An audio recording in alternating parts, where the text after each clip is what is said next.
So the first stage of trauma work is recognizing that I have a problem.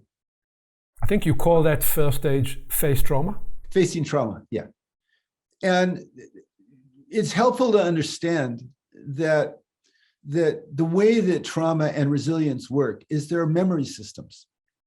Trauma is a memory system where something happens or a series of things happen that cause us to be more sensitized, which means certain cues have more exaggerated distress response. That's called sensitization. Resilience is different. Resilience is we meet a problem and we deal with the problem. And as we deal with the problem, we get stronger. It takes more of a stimulus to get a distress response. And you see that kind of learning everywhere, martial arts, training, but also in medicine. I had a client once, her first year in medical school, she almost passed out when she saw the blood in one of the rooms. Okay, well, this is 6 years later. She is indifferent to blood in a room at this point. Why? She became resilient in that area rather than sensitized. So the first thing is I have a problem. Let's talk about it with a person until I can talk comfortably through the problem, face the trauma. I can talk through how it manifests in the present moment. And if I'm aware of where it came from, traumatic events, I can talk about those traumatic events without having too much distress or negative arousal. That's the first stage. Sometimes, go on.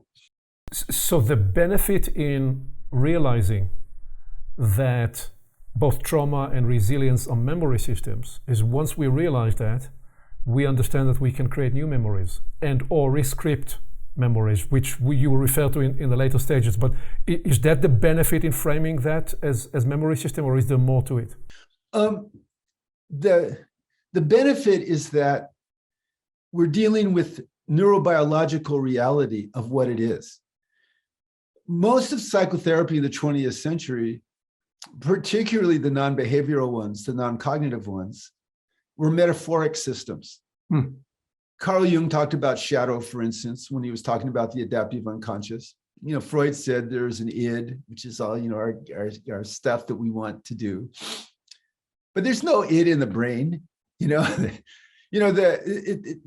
brain is a different system that we studied, and now we know how it works, non-metaphorically. And so letting people know that trauma and resilience are memory systems is dealing more with the neurobiological reality as we currently understand it in 2023.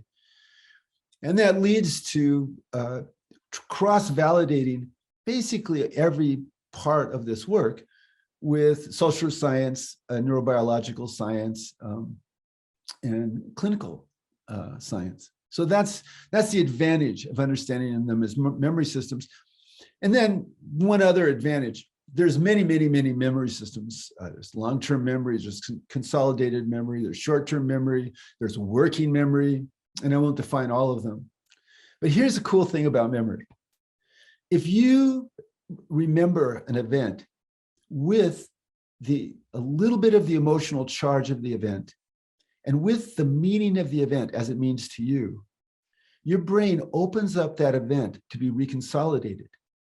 And so the next time that you remember it, you're remembering the last time you remembered it. Reconsolidating memories is how most trauma work works.